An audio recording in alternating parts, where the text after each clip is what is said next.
Following up from the Games London in Trafalgar Square was part 2, which is called The Next Level. The Next Level is the London Game Festival face-to-face conference and networking event. It was taking place on Monday, 4th of April in the Royal Institution. Entering the building, we were all given different coloured lanyards so we know who would want to communicate. But moving on, I went upstairs and was somehow mistaken for a colleague.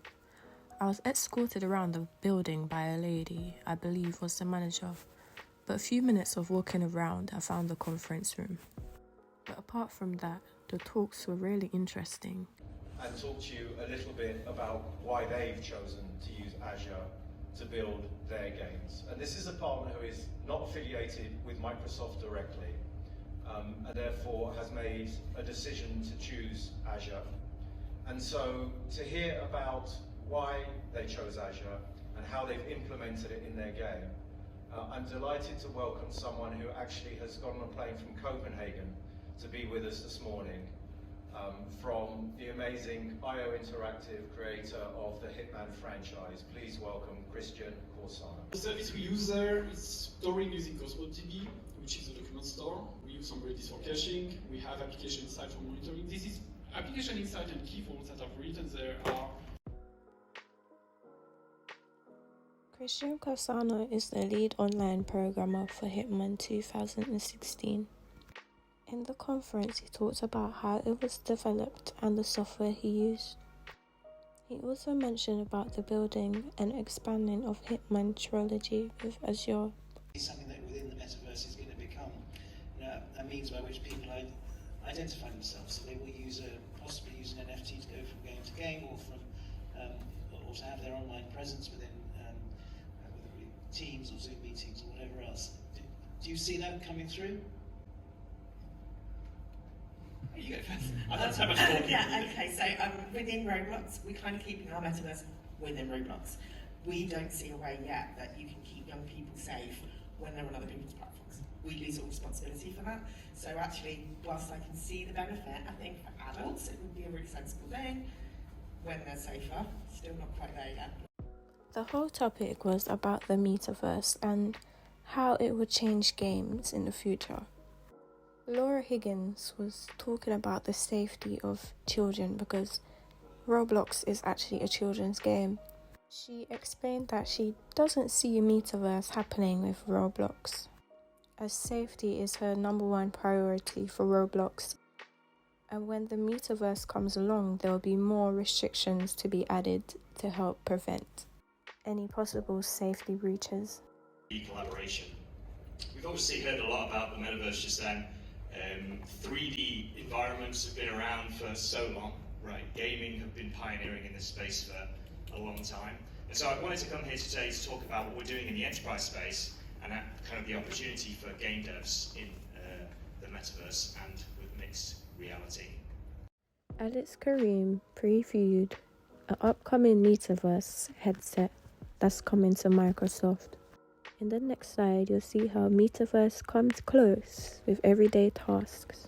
One of the biggest user bases across any of our portfolio, and bringing that avatar technology, bringing that gaming technology effectively into an existing setting is really exciting. And there's 3 core components that mesh for Microsoft Teams. The first one being customized and expressive avatars, being able to represent yourself digitally in a 3D space. Platform that we have, but off the back of that we really wanted to grow it. So earlier in the year I brought on a partner to develop a new gaming academy. The partner is Gucci, and although I can't share everything that we're going to do because we're announcing it fully in a couple of months' time.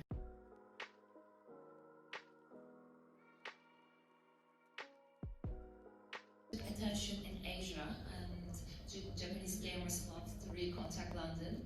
And also one of the things is we work with one of the architecture company in Oxford to design the AR and the photogrammetry. So if you're an indie developer, if you don't have money, you can find global partners because if you find your niche, the other partners get excited to work with you. So May was talking about games development and how we can partner with other game developers around the world. She also did a fundraiser in Turkey to fund for young people and women in Turkey to join games development.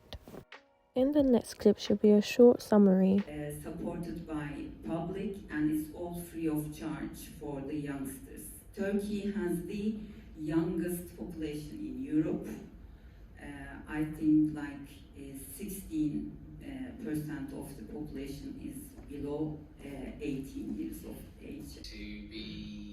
To go out and re-engage it and re-evaluate it and rethink your office or your studio or the space that you currently cohabit. We've got lots of businesses who are still sitting there saying, actually, we're still not sure what the next 10, 12, 24 months might look like. So we'll just keep it as it is, and actually that's probably not the right way of doing it, because the uptake from that perspective has been quite low for what we've seen, and all the businesses that we've helped who've rethought their office space and said, okay, this is what we're sitting in at the moment.